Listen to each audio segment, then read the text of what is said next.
Who is the most underrated actor of all time? It's Dolph Lundgren. Correct. Why? Well, because of his spiky hair and his ice-cold demeanor and his big muscles. Absolutely. I must break you.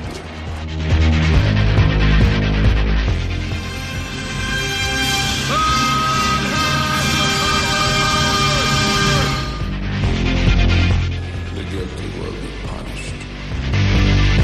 My name is Sergeant Andrew Scott.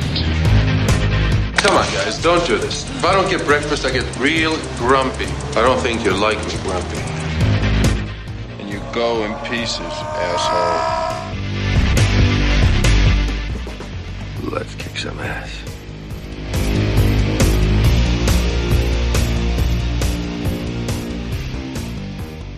Hello and welcome back to I Must Break, this podcast, the fan podcast looking at the cinematic career of action legend Dolph Lundgren.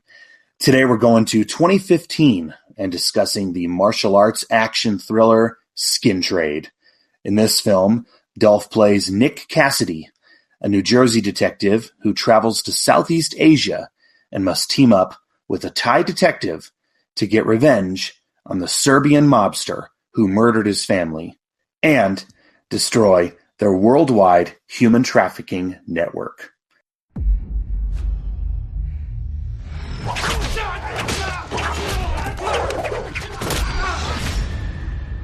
Two shipments of girls, a month apart. Found in Los Angeles Harbor. Go. This isn't some random crime. These shipments were highly organized. The girls carefully chosen by a group of very dangerous men. We're gonna make sure that coming to America was the worst decision Viktor Dragovich ever made.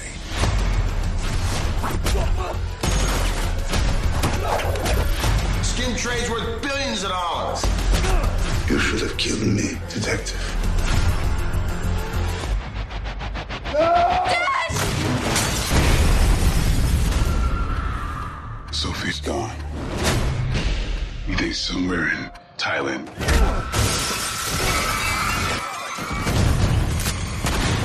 Whatever it takes, I'm gonna find my daughter.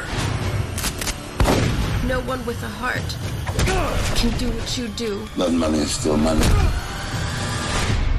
Negotiation? No, wait! Over.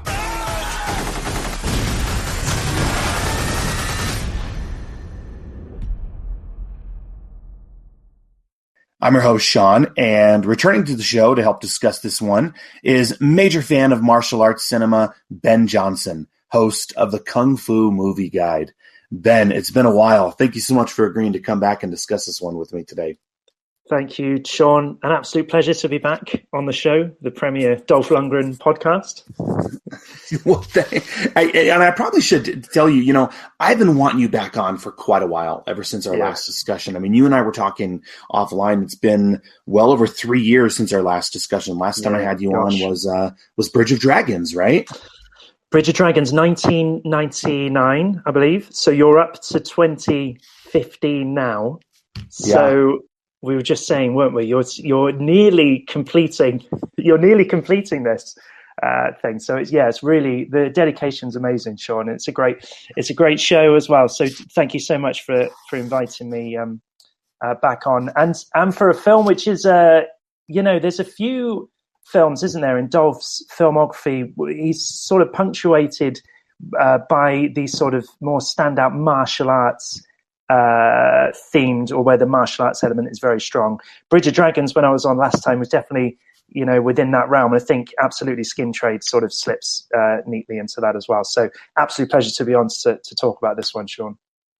Well, yeah, I mean, it's interesting because when I wanted you back on, I was looking at his films, and I kind of handpicked this one for you, okay? Because I figured this would be the best fit for you to come back, seeing as how, like we talked about with Bridge of Dragons. Bridge of Dragons was pretty heavily steeped in the world of martial arts. So I was looking at his upcoming films, and I was thinking, well, what is another film of his that is very martial arts heavy? And so I picked out this one. Okay. I thought this would be a good fit because Dolph teams up with martial arts sensation Tony Jaa, who is amazing. Only I got to let the listeners know, I'd be curious to hear your thoughts. interestingly, when I first approached you, this was a film that you were not particularly fond of. So I do appreciate your willingness to come on for this one. I'm curious. Yeah. Tell me about your first time watching this one, and on your repeated viewing, did you see it in a new light, or was it about the same? Because I'll admit right now, the film does have some slight issues. However, for the most part, I still like it. Yeah. So, this is why I was initially reticent, actually, because the times I've been on podcasts, and even the podcast that I host, I'm a huge martial arts movie fan. And, I'm there to, champion the artists and the great talents that work, but, behind the scenes in front of the camera on these movies, because this is a genre where, you got to know your stuff as well. And that always translates so much better on screen. So, and initially when I saw this film, I went back to my review. You can still read it on kungfumovieguide.com, and it wasn't very very positive. And I think we'll allude to this obviously later in the show. And I would say that there are definite flaws or issues with this film.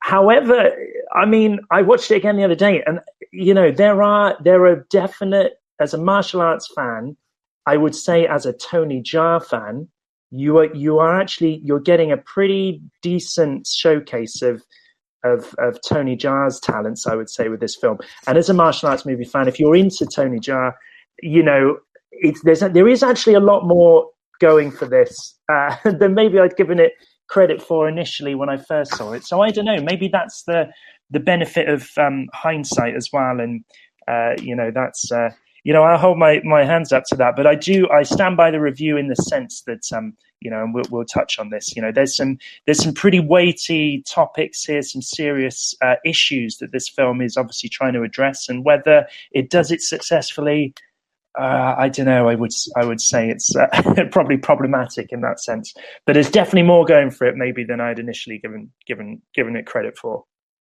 I think, I'm with you. I'm with you partially, I guess. Yeah. I would say one of the biggest issues with the film for me is I mean, it's making this social statement about the very real, the very disturbing, and the very problematic issue of human trafficking. Yeah. And I think a film that is going to tackle a subject matter like that, and then also be an action thriller as well, is man, that's a tough that's tough to do, I will say. Yeah. You know what I mean? It's hard because it's trying to whenever a sort of movie like this, particularly within this genre, the revenge genre, tries to then tackle an actual serious issue, you kind of have to do a double take and think, well, gosh, on the one hand, you're telling me, just how serious this issue is, as you say. It's also an issue that I know Dolph is very much involved in. He's certainly done work with certain, organizations, charities around human trafficking. It's something that he is personally, obviously, very passionate about, and actually, that was the inspiration, for the story. But then, you're also making, as you say, a sort of revenge action movie, which has very problematic scenes. It features a lot of female nudity. There's a lot of uncomfortable moments where you're like, well, hold on, are you telling me what's the intention behind this scene if we're filming in a strip club? Do we need to linger so long here on the female nudity side? And that sort of it puts you in an uncomfortable place. It teeters a bit on being exploitive, doesn't it? Absolutely, which is the very contradiction that it's a film about the exploitation of people, and people smuggling, and it's trying to it's contradicting itself, I think, in the way that it presents that information. So, but sure enough, I mean, if you just wanted to take it as a straight ahead revenge action film, it actually sort of fits a lot better like that, without this sort of more serious backdrop message that it's trying to get across. Well, I've personally, prior to my rewatch, I had only seen this once, and I've really been looking forward to going back and revisiting it. I think it's, I think it's safe to say that that I enjoyed it more than you initially, and in retrospect, as I look back upon it, I think that might be because I was kind of looking at it through rose-colored glasses, if you will.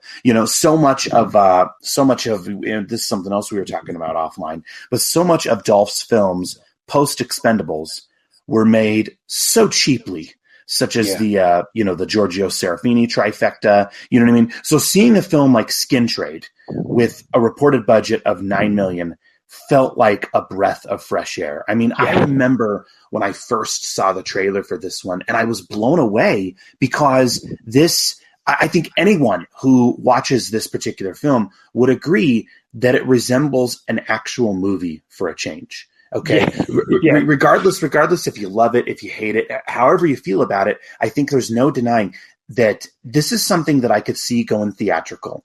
And I think it did in some markets. I think it might have had a very, very small theatrical release, but I could see something like this, playing on the big screen, which I think was, like I said, such a breath of fresh air considering all of the things we had been seeing Dolph put out post-Expendables in that 2014, 2015 period. Yeah. And I think you're absolutely right. And, Dolph hired a Thai director here who has, clout within making, quite glossy, big budget theatrical releases. And I would say, every dollar of that $9 million is up on screen. And it does feel, even the cast alone, Ron Perlman, Dolph, as you say, Tony Jaa, Selena Jade, Michael Jai White, Peter Weller, these are big names that in that sort of DTV market, you're not getting such a high caliber of cast as well. And I think that partly maybe fed into some of my initial animosity towards it, is that you think, well, you had all this great talent in this movie, and this is what this is the movie that was made. However, again, this is now looking back on this in hindsight, you see these films since, even around this time and since then, the budgets are just getting completely slashed and slammed. You wouldn't get a movie like, 9 mil. What they do in 9 mil here is a 50-day shoot by all accounts, and you're getting genuine locations. I mean, my gosh, I think they're in Vancouver. It's doubling for New York, maybe. I'm not too sure. But they are actually out in Thailand for a start. You're getting a lot of that, local color. You're getting good actual location shots there. So, it's definitely an accomplished movie. It moves quickly, doesn't it? I don't know if you found that, Sean. It's jumping around quite a lot and it crams a lot in. And to be fair, even on the action side, it really... it does deliver, particularly in two particularly big standout fight scenes, I would say, that I'm sure we'll get to in more detail. So, in hindsight, you see the sorts of movies, I guess, that, the DTV market is churning out nowadays, where you're getting 2 mil, 1 mil type movies and really short, 20-day shoots sometimes. And, what they could achieve back then is obviously a lot more polished than the sort of stuff we're watching nowadays. Well, yeah, I saw a behind the scenes video that's on YouTube regarding this. And yeah, they interviewed Dolph, and he had been shooting this film for 40 days in Thailand, and then he was going to be moving to Vancouver. And that is that's unheard of nowadays. Yeah. A 40-day shoot is insane nowadays, and Dolph is unfortunately, Dolph is no different than a lot of these other stars. But nowadays, a lot of these films will have the main star, whether it be Dolph Lundgren, Bruce Willis, Nicolas Cage, whoever it may be, will be on set for maybe 3 or 4 days. And then what they do is they take those scenes and they sprinkle them throughout the film to kind of fool the audience and the viewer into thinking that he was there more than he really was. But that's just wild to think about. And if you just look at the pre-production on this, I always like to kind of go back and look at the pre-production and why this film was made, for example. And so if we look at the genesis of it, Dolph had actually written the script before the film Taken had come out with Liam Neeson. There's obviously quite a few parallels between this and the film Taken. I don't know if you picked up on those or not, but yeah, Dolph wrote this way before that particular film had come out. And what happened was, I guess, and I was going to play some audio clips from a press junket that he was doing when the film came out. But basically, Dolph had read a newspaper article on human trafficking. And so this really, really got him invested in the subject. You know, Dolph has 2 daughters. And while researching and filming, he became deeply involved with the CAST organization, which is a nonprofit group for rescued slave victims. And so Dolph basically, he'd find himself getting emotional on set due to the film's content. I mean, so this is the subject of human trafficking is something that is really, really near and dear to him, and something that he really, really wanted to not just make a movie about, but really bring attention to. I got 2 daughters. And they're both teenagers. And when I did some of those scenes in there, I had to, you're on the sets 3 a.m. and you kind of want to go home. And now you got to do the scene where you see some girls, kept in cages, and you have to reach in for something. You have to find something to motivate you. And I used my daughters a lot, and it was a bit disturbing, You really have to take it all the way for it to play on camera. And I really stayed with me, that emotion. And that's the reason I gotten involved now with some anti-human trafficking operations here in the U.S. To support them. There's one called CAST, LA, that we're doing the premiere tomorrow in support of CAST, which is Coalition to Abolish Slavery and Trafficking. So I'm going to be involved in this way after this film is gone. How often does that happen? How often do you take something out of a film like that? I've never done it before. This is the first time. But I think it's because I wrote it as well. I was very much involved in it, What's also interesting is when he was putting the film together, it basically, when Tony Jaa came on board, that's kind of what got the wheels turning on this particular film. I think because the original script I read somewhere was all set in Russia originally, wasn't it? So I'm guessing once Tony had sort of got on board, and then it's made by a Thai production company, isn't it? So I guess then they had to do probably another rewrite. I'm guessing. Oh, exactly. Yeah. Basically, what happened is Dolph was filming a Thai Western movie called A Man Will Rise. Okay. Yeah.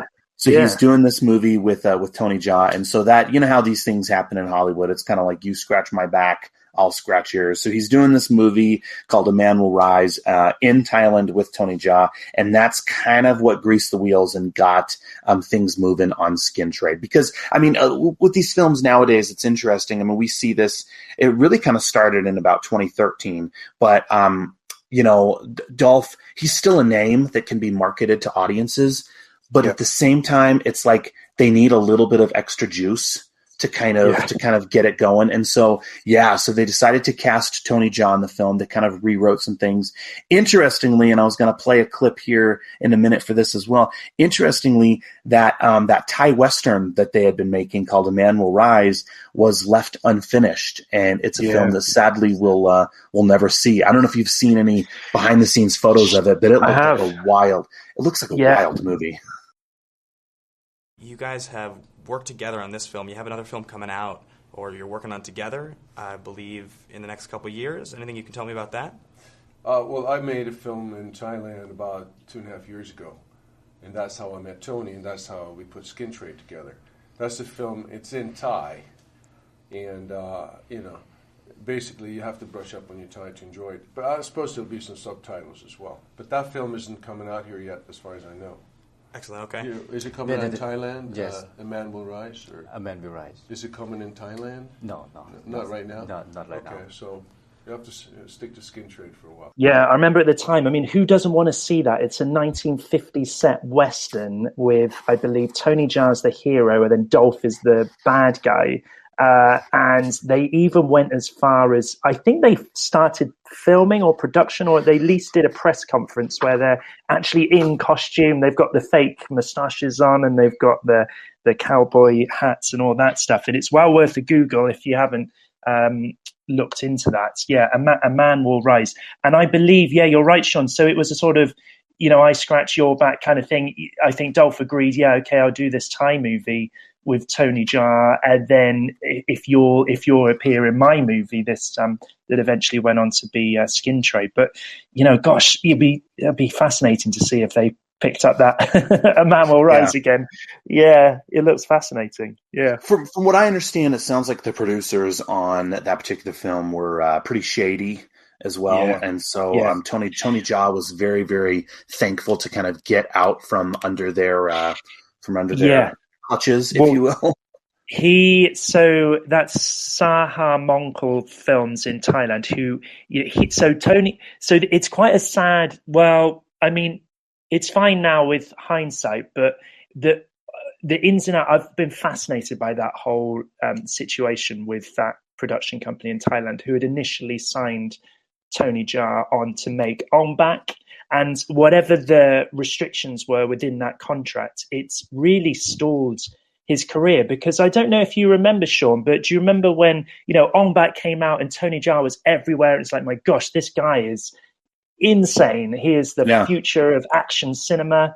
And then there was obviously the sequels of Ong Bak, the prequels, we should say, was such a disaster, and went way over budget, took years, and that's where I believe the falling out or the contractual disputes started, and it really restricted his career there for quite a few years. Because I remember thinking, gosh, when's this guy going to really break into Hollywood and have that career that he really deserves, And it's 10 years later, and Skin Trade is his actual break into Hollywood in a way, isn't it? It's his first English language movie. And even when he was making this, he was still going through court cases and trying to settle with the Thai production company. So he's free of it now, thank goodness. But it really even threatened, I believe, the release of Skin Trade in Thailand. So even any subsequent work that Tony Jaa was doing around the world, he was in SPL 2, wasn't he, in Hong Kong? He was doing work elsewhere, and it was subsequently threatening the release of the movies there in Thailand. So, but thankfully, he's in a much better place now. Obviously, Monster Hunter is in the new Expendables 4 movie. His career is sort of taken off, but you feel that he missed quite a few prime years there, where he really could have excelled his career and been more of a household name probably than he is today as well, Sean. Yeah. Did you see Triple Threat? Can I ask you about that? Yeah. I'm a big fan of that film. I know it sort of divided people, but for some reason I keep going back to Triple Threat. It's on Netflix here in the UK, and I've watched it quite a few times. I think Jesse did a great job getting all those guys together, giving all of them equal weighting as well. And the fight between Tony and Scott Adkins at the end of that film is fantastic. Oh, it's awesome. It's just a great fun time. Hey, and I was going to say, actually, as a showcase for Tony Jaa's talents, and he's in his mid-40s now-ish, I think, and he's still kicking ass. I can't wait for Expendables 4. But I would say Triple Threat and Skin Trade actually is a really good showcase for his talents. Even though I know I was reading quite a bit of the reviews of this movie as well, and some people were quite critical of his performance in the film, which I see it. I thought that's quite unfair. I think he kind of kicks ass in this movie, Skin Trade, quite a lot. So, but yeah, to answer your question, Triple Threat, I really enjoy that movie. I think it's great. Well, and you already mentioned it, but I want to reiterate it again. This film has an amazing cast. I mean, this is just an absolutely amazing cast. So if you just run down the list, we have Dolph Lundgren, obviously, Tony Jaa, Michael Jai White, Ron Perlman, Peter Weller, and Cary Tagawa, making this the third film that he and Dolph have done together. I think fanboys all over have to just love the fact that you have He-Man, RoboCop, Hellboy, and Spawn not only in the same film, but in a few scenes in the same shot. I mean, and that right there is pretty cool. The other thing that I think is pretty amazing, can we just say, Ron Perlman's hair has to be one of the mysterious wonders of the world. It is amazing. It's a pretty decent cast for a film like this, isn't it? And I guess, well, I don't know, is that the clout that Dolph has over that market as a producer as well, and I guess if it's a passion project of his that he's wanted to get off the ground, as you say, for like 7 years, this was 7 years in the making, he's not going to scrimp on the getting the good people in, is he? I guess, and getting good performances. What I would say as well, I think as Dolph as a producer, because I believe he was rumored to direct this film as well, but instead wanted to focus more on the producing side.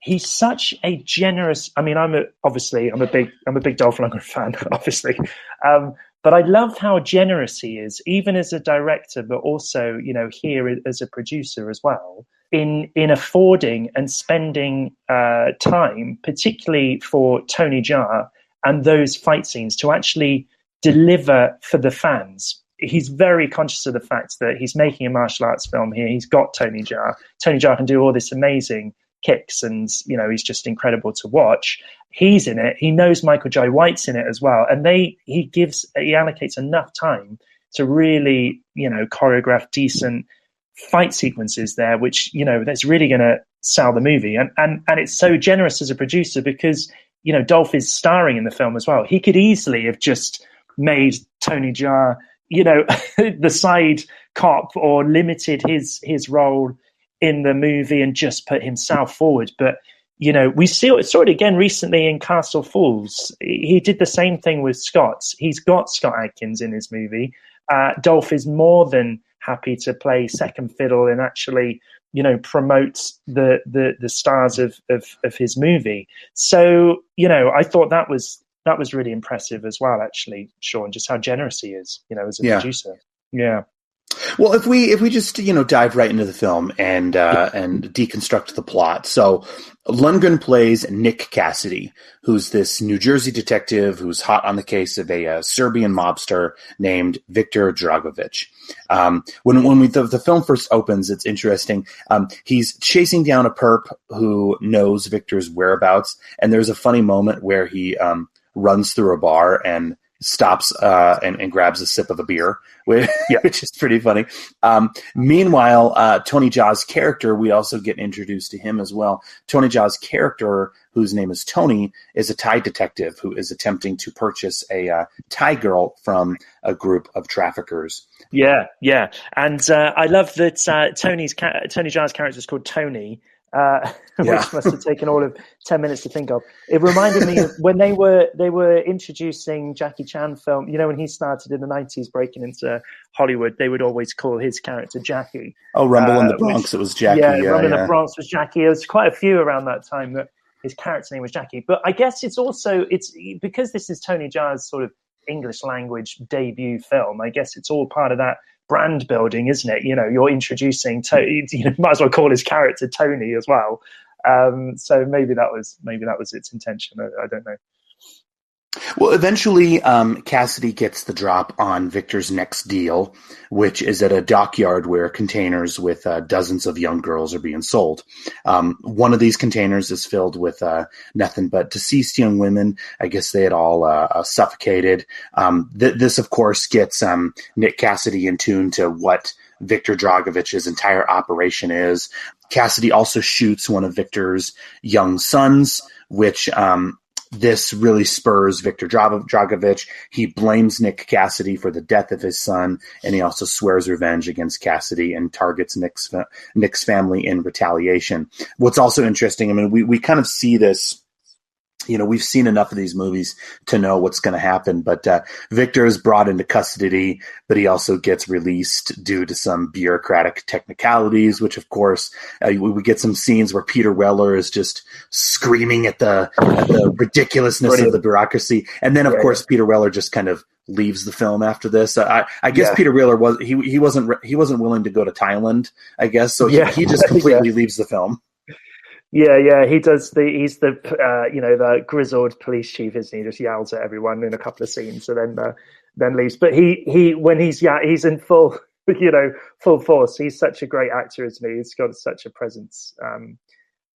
But yeah, and also we should just say, so that scene that is, where the people smuggling operation is uncovered, and there is the death of all of those people in that cargo yard there. That was actually the true story that Dolph initially had read, I believe, in the newspaper around people who had died through heat stroke and suffocation. Just reading it here, this was a news report about a group of girls being smuggled into the United States from Mexico. So that, I believe, was the impetus to write the story initially, was that sequence there in that movie. And then obviously, it's been embellished, based off of that. But I thought I'd just mention that, Sean, as well, as that was the kernel of the story, I guess, at the heart of it. Yeah. Well, and we see this in the trailer as well. I think it is a pretty impressive sequence. So Cassidy's wife and daughter are killed. Okay, so Cassidy gets to come home, and we see that he has a very loving, almost perfect family life, we can say. And his wife and daughter are blown up. Okay, in retaliation for this by Viktor Dragovich's men. They basically fire a rocket launcher into his home. Again, maybe it's those rose-colored glasses that I was watching this through, but I've watched so much cheap stuff, Ben, around this period, especially within the past few episodes, that I have to say this sequence. Let's just say it's also disturbing as well. But I mean, it all looks great. I mean, it's filmed practically. The fire and the explosions, for the most part, are real. And so this scene, I think, is very, very well done. You did bring up an interesting point in your review, though, that I want to go to, that I think is funny to note. Okay, I do find it interesting. I agree with you completely how the film does not waste any time. It does take the time to show Cassidy's wife. She gets to show off some sexy underwear before being murdered. I mean, you could say it's a bit of a trope of these action films, but it's one of those things that's like, wow, for a 90-minute film, that was necessary, apparently. Okay. Yeah. yeah. It reminds you actually of the trope back in the Roger Corman years, of how they would, it was female nudity, or was sort of written into the formula of a lot of the sort of straight to video action films, particularly, anyone who grew up watching Don the Dragon Wilson films, you'll know it sort of flashes back to that, and you think, gosh, come on, guys, we're in 2015 here. Like, I thought we've sort of slightly moved on from this. So there are a few moments like that where, just as a viewer, I was thinking, gosh, this feels somewhat dated. But as you're correct to say that the actual, the impact and of that sequence of the explosion, and then obviously, the wife, the death sequence there was definitely, it didn't feel cheap, did it really? So, it definitely felt very genuine. So yeah, absolutely. And so Peter Reller's character, this is Captain Costello, I think is his name. So Captain Costello and Michael Jai White's character, Reed, who is this FBI agent, they visit Cassidy in the hospital. They give him the unfortunate news that Dragovich fled the U.S. after being bailed out of jail. And so what happens is, after they leave, Cassidy, he takes an opiate drug, gets some clothing, and just leaves the hospital completely unnoticed. I think that's pretty interesting. Yeah. He just leaves completely unnoticed. He gets some weapons, and he goes to a restaurant where Dragovich's attorney is there. I looking at it through those rose-colored glasses, Ben, I'm going to keep saying that, but I absolutely love this scene. I mean, narratively, we can just say it right now. Narratively, it is kind of humorous, considering that Nick just does not give a shit, and he has zero issues killing high-powered attorneys in broad daylight, especially blowing up a building. He just blows up the building. is amazing. But I will say, I love the way that Dolph is playing this scene. I mean, it is absolutely awesome. He is strutting around blasting this weapon with one hand. His character at this point in the film also has this wicked scar running down the side of one side of his face. It is really cool. And I will say, kind of going back to what I said earlier, I think Dolph here is playing, because he's so invested. He's so invested in the topic that is at hand. I think he does a wonderful job playing this role. He's a tortured soul who has absolutely nothing to lose. And I honestly think, considering that Lundgren also has two daughters of his own, I wonder if in filming these scenes, he's almost pulling from a personal place. And not just this scene, but actually other moments in the film as well. But I think it's very much on display here, where Dolph is like, okay, if this was his daughter who was in this situation, oh hell no, he would be doing the same thing. Yeah, absolutely. And I think it's exactly right. And I went back and watched a few interviews with Dolph, and I think he said similarly. Those were sort of tough scenes for him to do as well. But yeah, he's clearly, with young teenage daughters himself, and then, this very tough subject matter, what would you do in that situation? If the culprit's just been, let off the loose, and, where's the justice in all of this? And, he just goes full on crazy. And the scar on his face obviously sort of puts him on edge. He's wearing a hoodie, isn't he? And he's all sort of mysterious, and he's stomping around with his shotgun. It's good. It's good to see Dolph just sort of, go a little crazy. But yeah, and then obviously that leads him over to Thailand then, doesn't he? Which then opens up the second act of the film, I guess, which is the whole Tony Jaa sequence. Yeah, and this is something else that you touched on earlier, Ben, that I actually included in my notes as well, is how the film moves so fast and does not skip a beat. Again, if you look at this narratively, the last time we see Dolph's character Cassidy is when he's in that restaurant shotgunning everyone. And then the next scene, he's already in the airport in Thailand running from authorities. The film does not want to take the time showing him boarding the plane in the U.S. and going to Thailand, or getting the money together to go to Thailand, or anything like that. Nope, the next time we see him, he's already in the airport in Thailand, and he's running from Reed, the FBI agent, and everyone who's after him. I kind of wonder if maybe there could have been, if maybe something was cut, or maybe if they could have had a little bit more connective tissue there. But again, it's really not necessary. This is a 90-minute action film, and they're just gonna speed through and get to the good stuff. Yeah, absolutely. And then should we say? I don't know how much sort of spoilers do you do on this, Sean, to go into Agent Reed and Mike's character. Obviously, when he gets to Thailand, the FBI agents may not be quite as trusting as we had initially thought. Is that okay to say? Oh, that's definitely okay to say. And something else that I just want to go back to. I'm trying to think back upon it, but what's also interesting to note is how, and if my math is correct, I imagine some listeners are going to say, no, Sean, this was done another time. But I want to say at this point, this film is now the third time in Dolph's career where he's played the husband who's off to get revenge for his murdered family. We have the Punisher, we have the mechanic or the Russian specialist, now this one, and then later on in 2018, he played with this trope once again in the film The Tracker. So I guess we can say this is something that Dolph knows. This is a character that he knows how to play, and I guess we can say that he enjoys playing it. Yeah.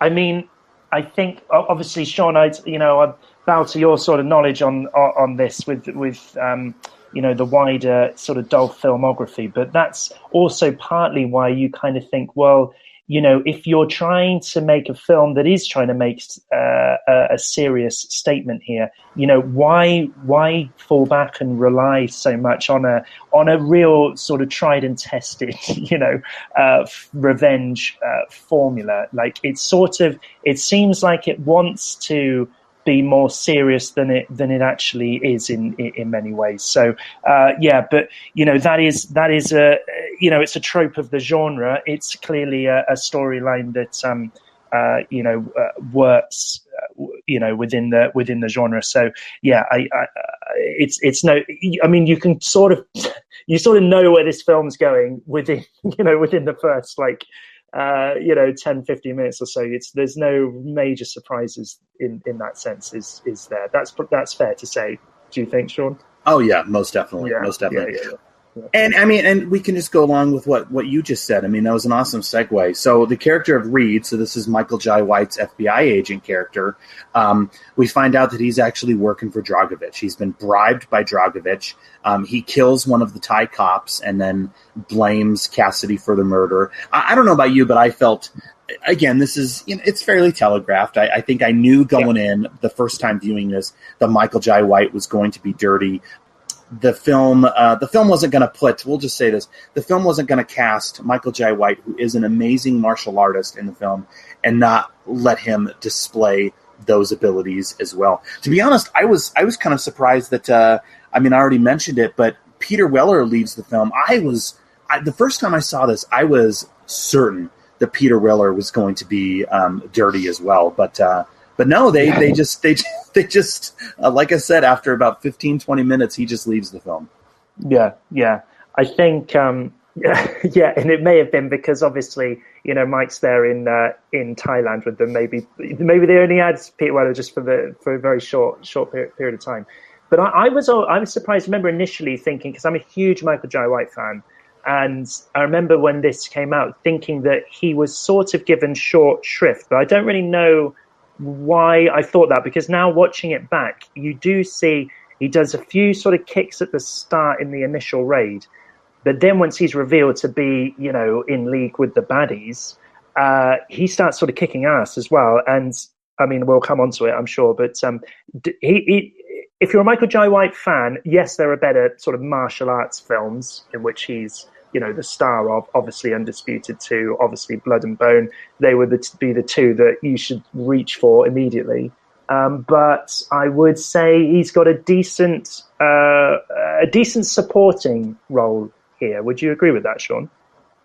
Oh yeah. I mean, and this is a slight criticism, I guess we could say, and it's not a huge deal, but I will say, I don't know if you picked up on it on your recent viewing or not, but I will say some of the dialogue I think is a little problematic. I mean, for one, they have Tony Jaa speaking to his girlfriend in English, yet they're supposed to be in Thailand, and I'm watching this and I'm wondering, like, why couldn't they have just had them speaking Thai? I think that would have felt much more natural.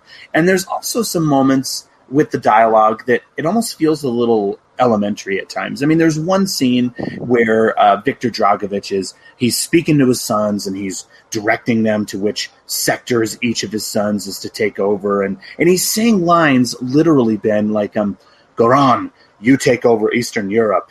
Andre, you take Southeast Asia. And it's kind of like, I wonder, like, first of all, I don't know, nor do I want to be friends with anyone who is involved in the mob or any of these, dirty dealings they're doing.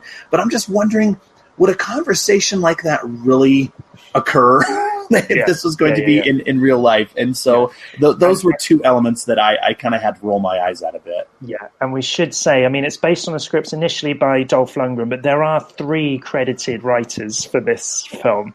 And did you read that John Hyams was apparently uncredited doing sort of script supervisor? Did you read that as well? So I did. Read that. Yeah. John Hyams, amazing. Is super interesting. Yeah. So 4 people to write this film. I love the line where there's a bit in it where Tony Jaa finds this hidden camera where this it's in the strip club, and this guy, this one of the villains is, making some sordid homemade porn or something. Yeah, and one of the exploitive moments. Yeah, exactly. Yeah. Which are very dubiously filmed. The intentions behind those scenes are very problematic, I would say. And then he finds the camera and says, "Never underestimate a pervert." I just thought that was really funny. It just made me laugh. But Tony Jaa gets criticised for his English in this film, or his his sort of lack of English. And I read quite a few reviews where that was called out, which I think that's just grossly unfair, really. I mean, it's not as if he's dealing with Shakespeare here as well. And I think, for a leading role, for Tony Jaa. I think he's great in this. He's got that intensity, but he's got real. He's really convincing, I would say, in that lead role. He doesn't necessarily need to say too much as well. And it was lovely the bits where he is talking, because he's got a Thai buddy, his cop buddy, who he does speak in Thai with, and those scenes are quite sweet actually, and that's great to hear his actual, him speaking Thai in the film as well. So that's really interesting. I think it's a sort of rounded performance from Tony Jaa. I think it's a really good showcase for a lot of his talents. Oh yeah. Well, I mean, and I wanted to get your take on, because I think this is like the shining achievement of the film, is the fight scene between Dolph and Tony Jaa. This is, like I said, the shining achievement. This is the real money shot. This is, in my opinion, I think the absolute best moment in this movie. Apparently, according to Dolph's stunt double, Tony Messenger, I had the pleasure of speaking with Tony Messenger a few years ago on the podcast, and I asked him about filming this particular scene. And according to him, this fight was actually filmed in a real working wheat mill, which led to a extremely messy day, you can imagine. But did they say how many days did they do we know how long they took? It looks like it's quite an extended fight scene. So it looks like they took their time with it. I mean, I know this is still low budget filmmaking, so they would have been limited, but I feel like they put a few days into this. That is definitely a standout part of the film. And I love, again, this goes back to how generous Dolph is as a producer and as a performer as well, because he is more than aware of the skills, the acrobatic skills and the capabilities of Tony Jaa. He's also aware of the fact that this is his first sort of foray into an international, English-speaking film, at least. And he very much sets the choreography, as much as you could probably say, oh, it's a draw, because they're sort of, Tony Jaa thinks Dolph's character at this point is a bit of a wrong and a renegade, and he's trying to bring him in line. But that this is, they're sort of testing each other here in this sequence, and eventually they are going to buddy up and realize, what's going on with the traitor in the midst, and they can work together to take out Ron Perlman's villain character. But I would say, Dolph gets his ass kicked in that fight scene. I mean, as much as you think it's a draw, he actually reluctantly has to resort to, firing a gun at the end, doesn't he? So to sort of scarp us off. So I would say he is very much used as a bit of a punching bag for Tony Jaa to just all those wonderful things that he can do, where all those Muay Thai knees and a lot of the flying elbows, and then he does that amazing move where when he climbs on top of guys and just starts slamming his elbow on their heads, like that backflip kick as well. It's all in there, and it's just great to watch. You're watching two trained, dedicated martial artists, and where Dolph has clearly said, let's really spend our time on this sequence and showcase, give the audience something really special here. So I would say that alone. And actually, I enjoyed the Michael Jai White fight scene between Tony Jaa and Mike later in the film as well. Is pretty decent as well. But you're absolutely right. A real standout sequence in this movie. Well, you've gotten me. I kind of want to go back and listen to my conversation with Tony Messenger again, because I want to say he did state how many days it took to rehearse this part here. But it's so fantastically filmed. I mean, it's an amazing sequence. And as I was watching it, it made me realize, what I wish the fight between Dolph and Jet Li had been in Expendables 1. I remember when Expendables 1 came out, I was so excited to see the what the fight was going to be, because that was one thing. If you remember when Expendables 1 had come out, even in its pre-production, that was one of the big things that Stallone and Dolph, for that matter, were really selling, was the fact that, okay, he and Jet Li are going to have a fight scene here.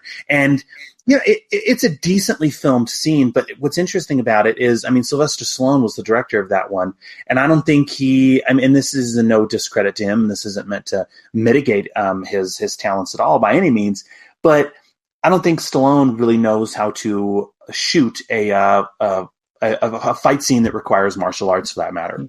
Yeah. And so when you watch the fight scene in Expendables 1, there are just so many close-up scenes, okay, to where you really can't tell what's going on. Dolph really isn't even getting to do anything really in that fight other than use his brute strength. Here, okay, they change all that. Here, with this particular fight scene, you get tons of wide shots. You know what I mean? Like the camera really, really steps back so you can really look at the talons of both individuals. Dolph, who is, I mean, we've talked about it, but Dolph, who is a trained martial artist and has plenty of skills, we can say, in his repertoire. He really, in his career, hasn't had a heck of a lot of an opportunity to really showcase them. But here, he gets to do this. Okay, Dolph is throwing some kicks, but he's also really just using his brute strength in throwing Tony Jaa around. And I mean, you just said it as well, that I want to go back to. The moments that I love is, Tony, he's using the walls of the mill to kind of get a height advantage on Dolph, and he is just using tons of those elbow drops. I love that. I mean, I don't know if you would consider that to be Tony Jaa's one of his signature moves, but watching him do those elbow punches where he jumps up in the air and comes down on someone with his elbow, it just looks so cool.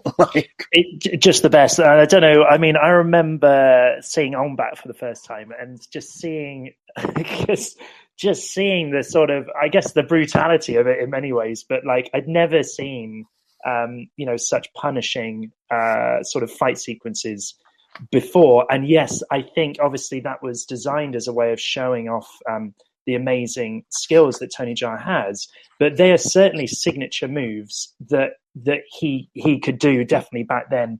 You know, those elbows, those flying knees. He even towards the end, that I think it's called Warrior King here. I think it's called the Protector in the USA. But the one where he does that kick where he lands. He leaves up from the same leg, then he kicks and he smashes out a street lamp. I don't know if you remember that sequence in that film. And then the guy sort of like runs away because he just sees him do this incredible thing. He does that. I would say that's another one of Tony Jaa's sort of signature moves, that he does that in this film, but that's towards the end, the sort of melee at the end. He leaps up and then kicks the guy off the truck. So, yeah, there's a few signature moves that only Tony Jaa seems to be able to do, and it's just wonderful. It's wonderful to watch it. And really conflicting styles. You're absolutely right. I mean, Dolph's a karate guy, and there's a real but as much as it's conflicting styles, like Dolph is still, he is showing his own martial sort of prowess in the scene, but you would say it is very much designed as a way of showcasing Tony Jaa's sequences. Just going back on the Expendables point, I think you're right, and I think it is this sort of I think because of the way that the fight scenes are presented in Expendables, if they were to do a Jet Li style kung fu sequence, it almost feels like that. As much as you've got Jet Li in your film, that's what the audience is expecting. Obviously, would that fit into that type of film? Do you see what I mean? So I wonder if Stallone was just like, no, this isn't, because I know Stallone has called out, fight choreographers in the past to just say, no, that isn't right. It's that we're going to strip this right back. That's too much choreography almost, and we'll go with, this style instead. So yeah, maybe that is partly the reason for that. Well, I mean, and we've kind of talked about it, but I want to give it its due and its credit that it deserves. Yeah, Michael Jai White does get a a final fight with Tony Jaa as well. Basically, we see it as an audience, but all the characters discover that Michael Jai White, that he is a dirty FBI agent, and he and Tony Jaa get a really cool fight sequence as well. What's awesome about this is, again, we get to see Tony Jaa doing what he does best and using his signature style, but then it's kind of like what we keep going back to with Dolph Lundgren and just how selfless he is with this film. I mean, yes, he is the lead, but yeah, he's gonna kind of play ringleader to this entire production and kind of make his own little Expendables, if you will, and let everybody kind of have their moment to shine. But it's just really cool. We get to see Michael Jai White show off his fighting style and go against Tony Jaa, and it is completely different than Dolph's fighting style, but it is still just another really well choreographed sequence, because again, no close-ups really. I mean, the camera really, really leans back to show their prowess and what they can do. Yeah, I love that sequence because of the, again, conflicting styles. But having said that, Mike always amazes me because he's so, he's got the muscles and he's very sort of like, you think how elegant and graceful his kicks are, and the precision on his kicks as well is just wonderful. So he's doing all this amazing kicks as well as having that sort of brute strength. There's a wonderful bit where Tony Jaa does one of his kicks and he just sort of pushes his stomach against and just sort of, as if like, it has no impact on him whatsoever, just in defending himself. So, I love that. I love the bit where during the fight scene, they move inside a sort of interior tracking shots where Tony Jaa is sort of leaping through these shelving units and all this other paraphernalia that there is within that set, whereas Mike's just sort of using his strength to push everything aside and, sort of storming through as Tony Jaa's, balletically and gracefully leaping over, all the sort of elements within that room. It's another good standout moment. And I would imagine, Michael Jai White being, a trained, dedicated martial artist that he is, he probably signed on to do this film purely to do that fight scene. I would imagine. Oh, yeah. I think he probably thought, yes, I get to go to Thailand to make a film with Tony Jaa, then yeah, absolutely, I will do that. And as a footnote, we should say there's a Never Back Down film. I don't know if it's the second one or the third one. It escapes me now, Sean. But Tony Jaa has that sort of strange cameo in one of those sequels, which are very, very good films. And I forget which one. It may have been around this time actually. And I'm wondering if they're again similarly, with A Man Will Rise, there may have been like, oh yeah, well I'll be in this movie and play the bad guy, but Tony Jaa, do you have a spare day? Can you be in my movie as well? So I thought I'd just add that as a little footnote. I'd have to Google whether it's the I think it's Never Back Down 2. It could be the third one. I'm not too sure, but Tony Jaa is in one of those. Well, and I mean, can we just say too? I love the fact that he's just having this completely knockdown fight scene while wearing a 3-piece suit. Well, excuse me. Yeah, it's not a 3-piece. He does remove the coat, but he is still wearing his tie and his and the vest, if you will. Yeah. And it's just so. I mean, look, when he comes on screen for the first time, okay, and he is wearing that 3-piece suit or whatever, you can just see that he's busting out of the suit. Yeah, like you can see that he's so jacked that he's just, and so it's kind of one of those things where it's like, yeah, he's not going to be playing the nebbish FBI agent who's going to be, on the sidelines for this. Yeah, he's not working in accounts, is he, for the FBI? Let's be honest, if he's working out and bulking up that much. But yeah, I would say, and obviously, you're right, he gets to say, in every film where they have to say the title of the film, he does get to say, you really think you're going to stop the skin trade? I remember that line because it was a great line. Yeah, very good. And if we look at the third act of the film, I mean, this is Dolph truly delivering what fans want. I think the third act of this film is really, really cool, which, again, is kind of in stark contrast and juxtaposition with the with the social statement that the film is trying to make that I want to get to here in a minute. But I mean, look, I think the third act of the film is really cool. And again, I think it's delivering, it's Dolph delivering what his fans want. I mean, he's running around in a tank top in the final act, which is kind of cool. He destroys a couple vehicles with a rocket launcher. He then uses a couple AK-47s to eliminate many of the henchmen. He's then able to shoot down a helicopter that Victor was using to try and escape. It is just all so well done. And again, going back to what I said earlier, considering it's a $9 million budget with 40 days to shoot, I mean, it is all on screen. And again, you know, comparing this to some of the previous films that I've sat through and done episodes on, this is all so welcome. This all appears like a real theatrical movie. I mean, it's so well done. Yeah. I mean, this is the thing, because you're seeing all these films in sequence. It would be interesting to see where this compares in the context, the wider context, I guess, of Dolph's filmography. But yeah, I would say also, I mean, I feel like there are some CGI moments in there. I think some of the explosions maybe towards the end were a bit like, is that, did that happen? But I would just say, I think it's very convincingly done, at least. And, you know, that final sequence, we should say, I mean, yes, an exploding helicopter, but can we? I mean, it's the ultimate spoiler. But how does he survive? How did he survive that? Oh yeah, was yeah. It's very dubious, isn't it? It's very interesting.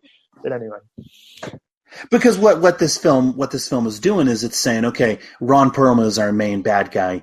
Dolph needs to have a one-on-one, hand-to-hand combat scene with him as well. And what's interesting, I mean, look, we had some amazing fight scenes throughout the film. We had Dolph versus Tony Jaa. We had Tony Jaa versus Michael Jai White, and then Tony Jaa got to, you know, kick the asses of all these other people. And again, I want to stress the restaurant scene with Dolph shotgunning all of those dirty attorneys was pretty cool as well.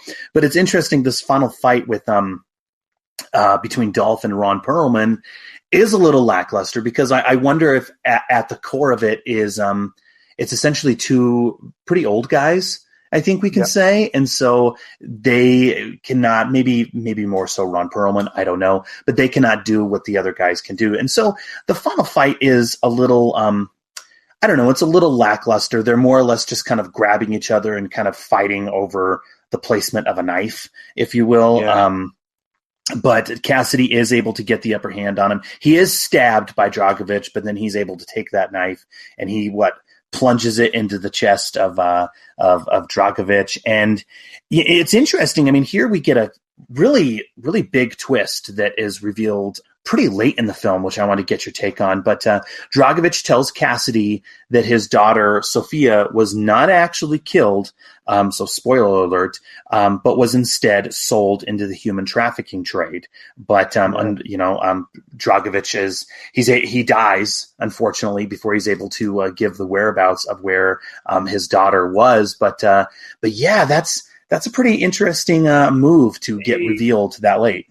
It is. It's more of an emotional hit than obviously a big sort of punch up, a physical sort of hit at the end there, isn't it? And it's such a dark thing to say. Just he's so unapologetic, isn't he? He's basically saying, yeah, well, you know, we've kidnapped your daughter and you'll never find her. And I think he dies sort of like smiling, doesn't he? It's like It's pretty twisted and horrible.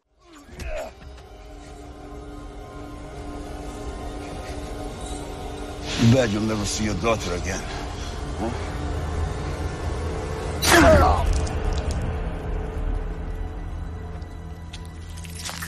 Sophia, right?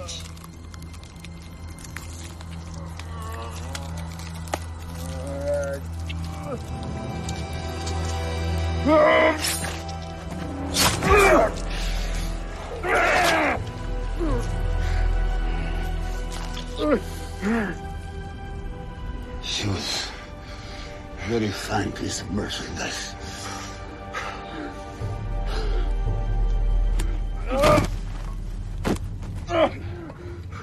Where is she? Where is she?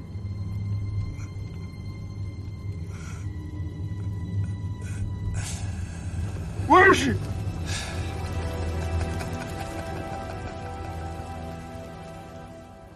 Yeah, and then obviously that then leads into potentially, I mean, I don't know, Sean, was the intention for this film for it to sort of leave that hanging so that there was a skin trade too, and then he goes off to try and find his daughter? I was surprised that they sort of added that element, but I guess the thing is you need to end on some hope, because it's such a bleak subject. It's such a bleak subject, isn't it?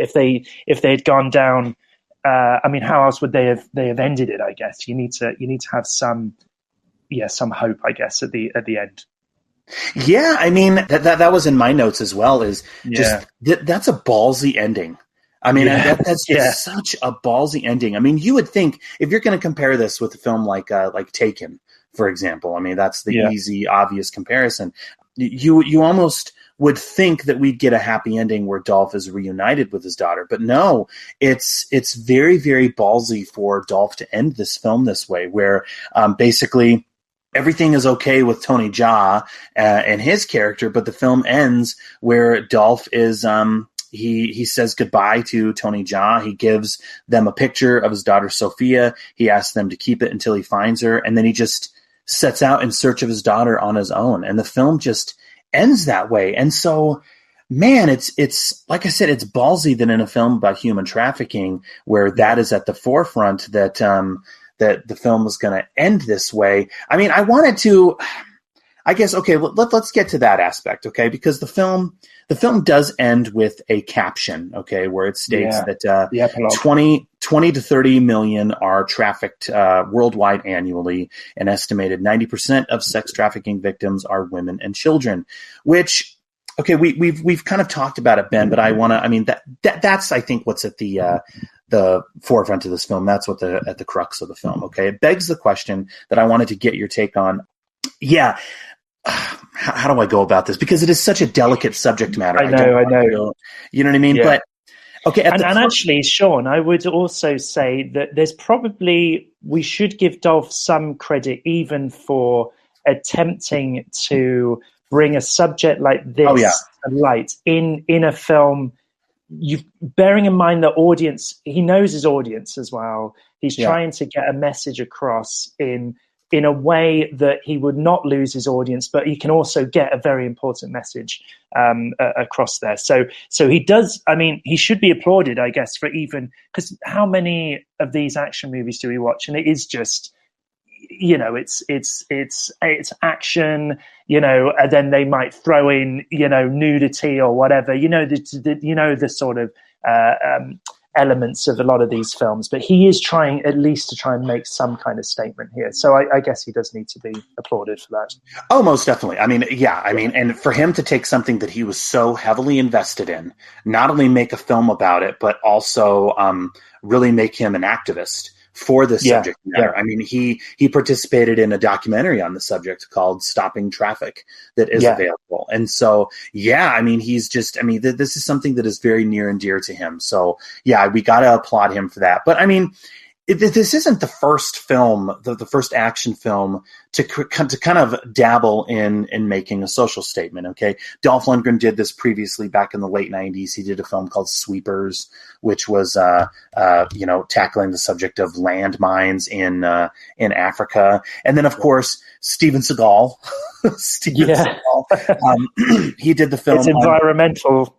He did the film On Deadly Ground, which is bringing attention. The oil spill disasters in Alaska. He later did Fire Down Below, where he's talking about toxic waste dumping. So it's not the first film to take a very real and a very important social issue and kind of, bring awareness to that, but also bring in some action and fight sequences and things of that nature. But at the heart, at the crux of this film is a very, like we said earlier, a very real and very troubling subject matter of human trafficking. And if you want to compare that, to the oil spill disasters in Alaska, I mean, you could kind of say, okay, well, which one is certainly more disturbing, depending on your sentimentalities. I don't know, but I guess that's what I wanted to ask you about. Is, do you think this film does a good job in bringing awareness to the situation, because it's a very tricky thing to do,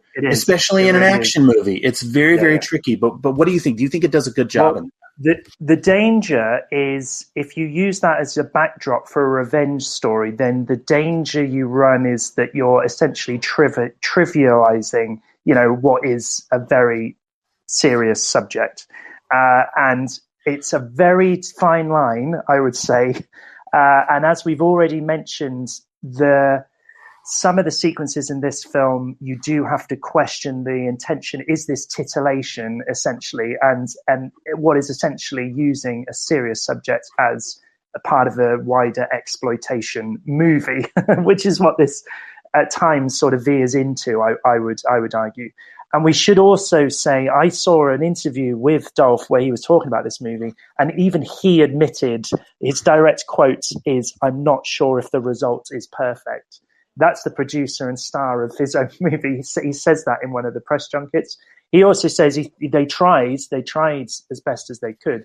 This Skin Trade is a kind of a tricky film because it's such an intense and serious subject matter. Yeah. How do you balance finding the action and not taking it too seriously?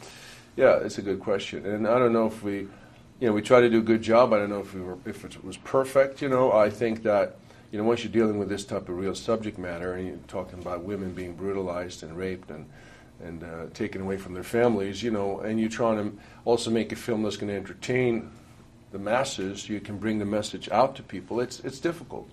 And I think that, I'm not sure if the result is perfect. I think that, I think it's pretty good. I think that a lot of people can enjoy the action. And I think at the end of the picture, because of the ending, you kind of walk away thinking a little bit about the subject matter.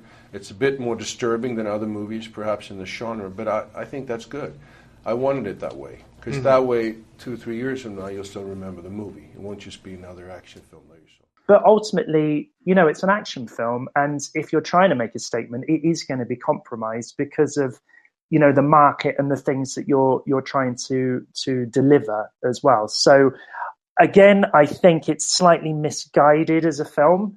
I think Dolph probably does need to be applauded for even attempting to tackle that subject. But you kind of think that, is that the right genre to tell a serious story about human trafficking? I would argue probably not.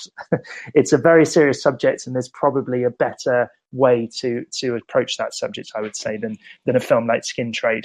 That's me being as diplomatic as I possibly can be, because there's a lot of elements to this film as a martial arts movie fan. If we just park the human trafficking angle to this film, as a genre fan, as an action movie fan, I think there is actually a lot to enjoy for this film.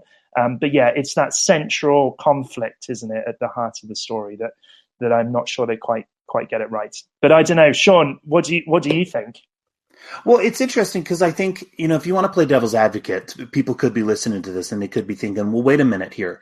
Taken, okay, tackled the same thing, okay, yeah. And Taken was a huge hit. It spawned multiple sequels. I mean, and it reignited Liam Neeson's career. I mean, and it was just this huge hit. And I think the big difference between the two is, with the film Taken, yes, it is present in that particular film. The subject of human trafficking is in the film, and it is a element of it, I think we can say. But what's interesting about it is, and I'm going to have to go back through and I'm going to have to watch it again, but I don't remember the characters really acknowledging that it's human trafficking. That you know what I mean? That Liam Neeson's daughter was involved in this trade, and that is what was going on. For all intents and purposes, he went to Paris to simply find his daughter. He kicked ass and beat a ton of people up, killed a ton of people to get his daughter back, and his daughter happened to be involved in this very, very disturbing and problematic aspect, I think we can say. What's also interesting about a film like Taken is there are not scenes in Taken that kind of jeopardize the action. Okay, there are not scenes taken where the characters visit a sex club like they do in this particular film. There is not a scene taken where they go to a low rent movie producer who's making a film and kind of show that. And so you know what I mean? You kind of see what I'm saying here. Like, so I do, absolutely. Yeah, absolutely, yeah. And that's the tricky. That's the tricky juxtaposition, and it dates back to, the B movies of old, and the, it is quite a dated way of telling a story, or at least then it looks as if, we can use this very serious subject as a way of, sneaking in more exploitative content within the film. And as far as I remember taken, I don't think that was the tone of it at all. No. I don't remember any sequences where, as a viewer, you watch Skin Trade and it's quite uncomfortable because you're aware of what the story is, or the backdrop to this story. But you're watching these like extended, long, lingering shots in Thai strip clubs, and you're like, whoa, what's happening here? Even Selena Jade's character, the way she's sort of dressed up she works as a waiter in one of these nightclubs, and you're like, gosh, but she's obviously the love interest as well. And there's this sequence involving her, as you say, with this sort of camera sequence where you're like, gosh, is this like a rape scene? Is this supposed to be horrific? Because it's not being filmed. The tone of it's not quite right. I'm not sort of seeing the sense of this scene. So there's just a few sequences, and its treatment of women, I would say, just in general in this film, is certainly it's problematic as and just the idea of the story being essentially, a very male-driven, simplistic view of a very serious subject. Oh, well, these guys can just go in and sort of solve this, with this gung-ho. There's nothing that a load of violence wouldn't solve, whereas actually it's obviously a much more complex issue than that. But anyway, that might be me just reading it as maybe taking it too seriously, Sean. I don't know, but it's a fine line, isn't it? That's all I would say with that. Well, okay, so here we are. Okay, the moment has come. I'm curious. Yeah. Okay, and again, Ben, I gotta thank you so much for not only agreeing to come back on, but agreeing to discuss a film that you were not particularly high on the first time doing it. So I guess.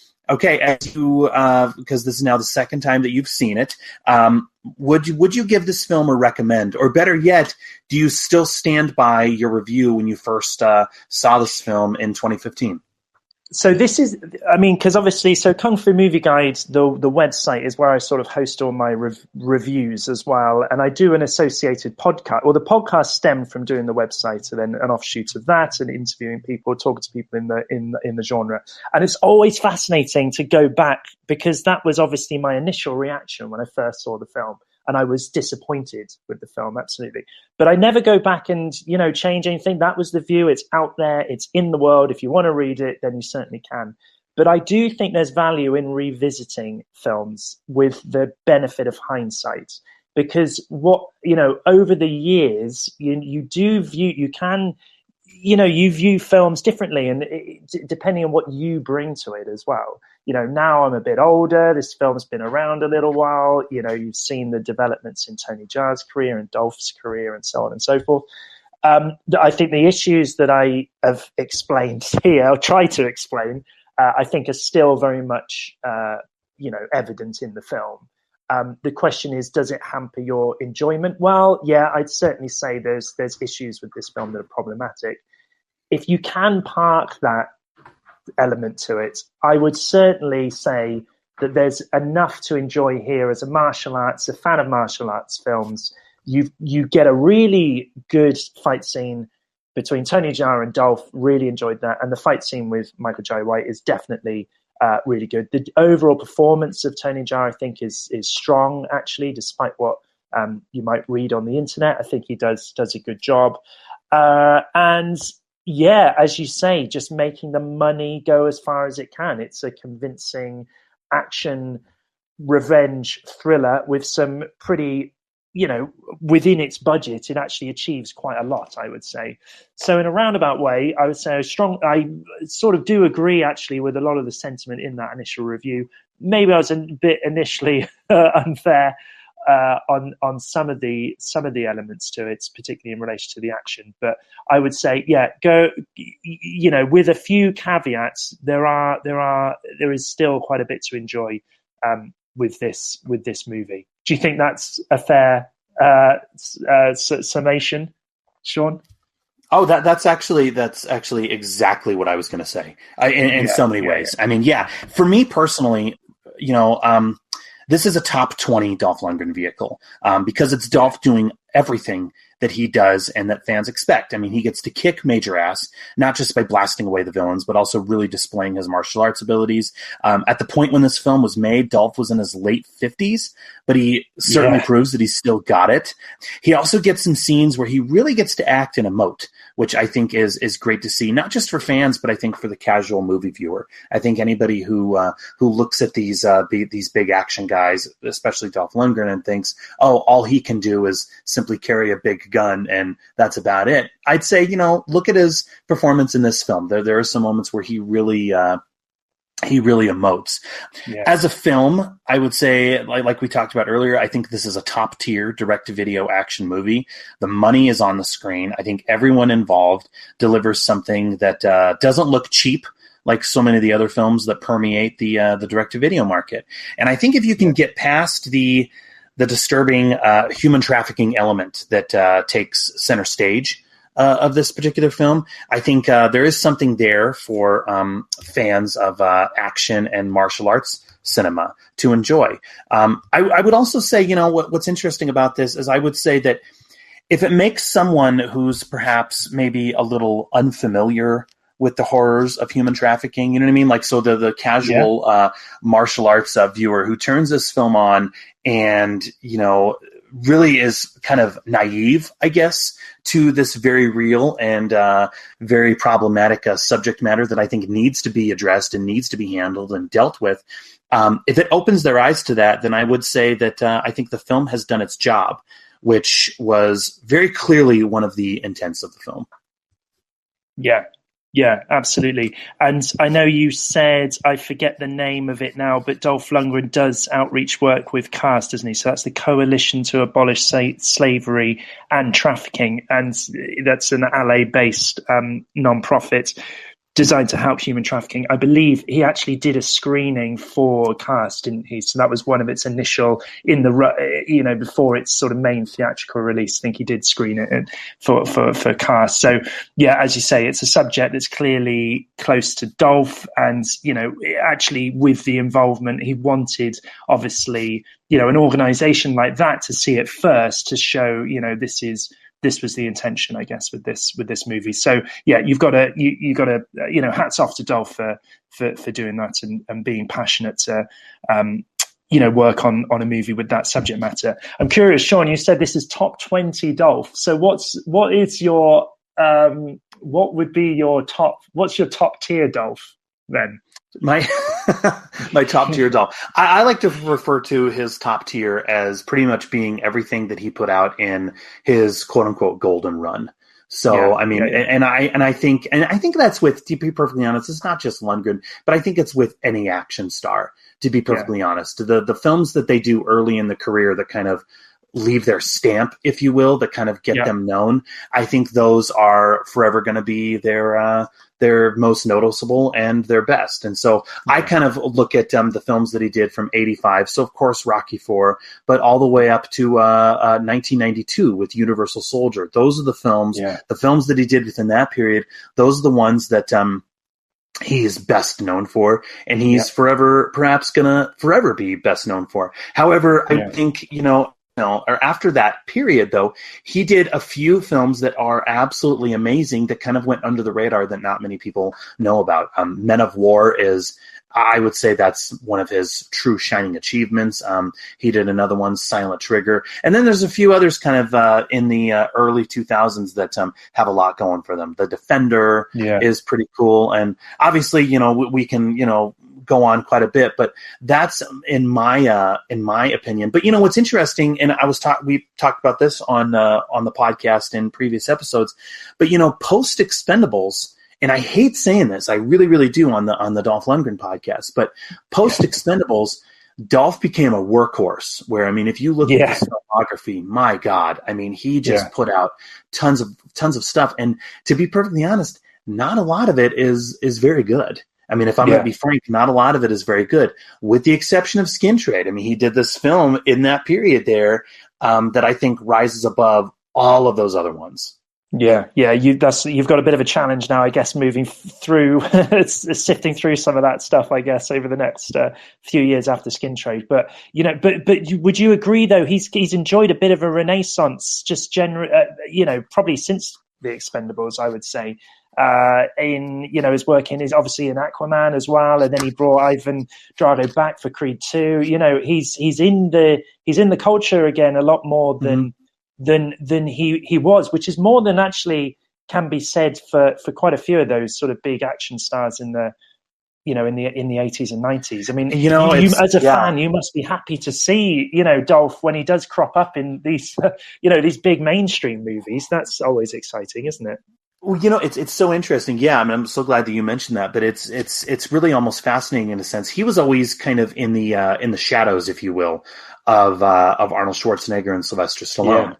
And nowadays, I would argue, especially Arnold Schwarzenegger, I would say in a lot of ways he's almost bigger nowadays than Schwarzenegger is, which is pretty exciting. And also, the other cool thing about it is, I remember being a fan of his as a little kid, and eagerly going to the video store and combing the new releases, hoping for a new Dolph Lundgren film. This is when the internet was in its infancy, and he really didn't do interviews. If you look at him throughout the 90s, late 90s, and early 2000s, pretty much all we ever saw of Dolph was the new film that hit the video store shelves. We rarely saw him do an interview. Now he's everywhere. He's in commercials. Yeah. He's always hitting interviews. And so it's really kind of cool. You said it, resurgence. But yeah, he had a little bit of a comeback after Expendables in 2010, but after Creed 2, he's really been striking while the iron's hot. And not all of the films on that CV, I think, are amazing, but the fact that he's still at it is commendable for so many reasons. Yeah, and he's obviously he's hardworking, but he seems like such a if he's dedicated to a project, and he will put in the time, obviously, to do press to promote the projects that he's passionate about.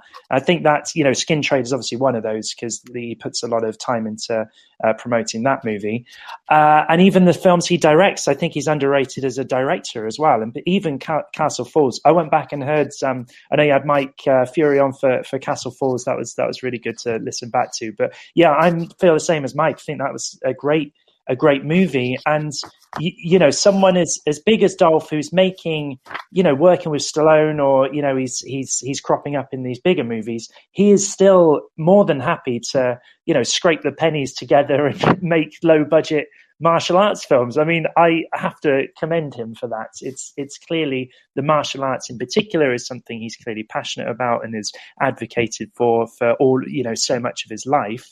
He's still dedicated to it, and he's still dedicated to putting in the time to make movies, featuring martial arts as well. So, as a fan, I've got a lot of time for Dolph.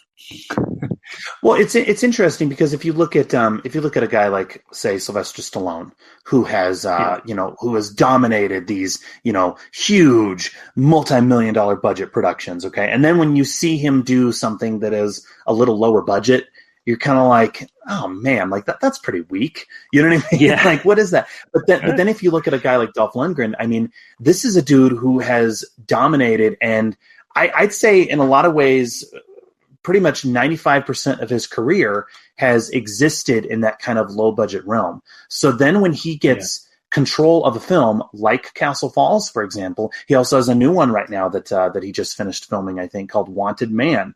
Okay. When he gets the reins on something like that, yes, it is of a low budget, but I think because he's been in that world for as long as he has, he's a guy who's like, you know what? I know how to make this look good.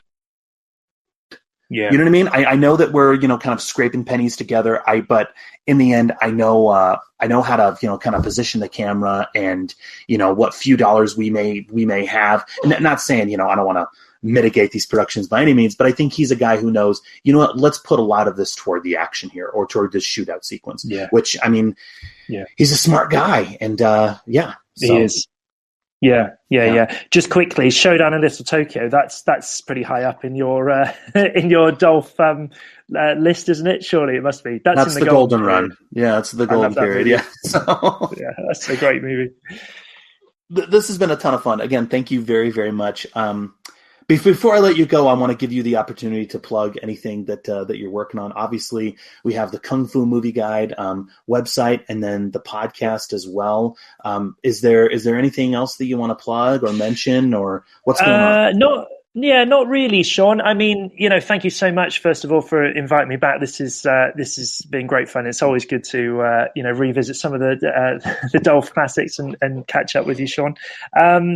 So, the podcast will be back. I'm just sort of planning out a few sort of guests for the next season. Currently, it's just been on a sort of extended hiatus, I suppose, for the first half of the year. But, it's one of those things, and you probably feel this as well, Sean. It's one of those itches you've sort of got to scratch. You can't step away from it for too long, even if it does take quite a bit of time, obviously, and then you go in and do the editing and all this sort of stuff, and then the promotion of it as well and all that. So it's nice to take a break every now and again, but sort of eager to get back up and running with it, and chat to a lot of the big the stars and the people who work on these great movies. So more to follow there. Do visit the website kungfumovieguide.com. We're on social media as well, Instagram, Twitter, Facebook. Do check all that out. But thank you so much, Sean, for inviting me back on. This has been amazing. Yeah, well, hey, thank you.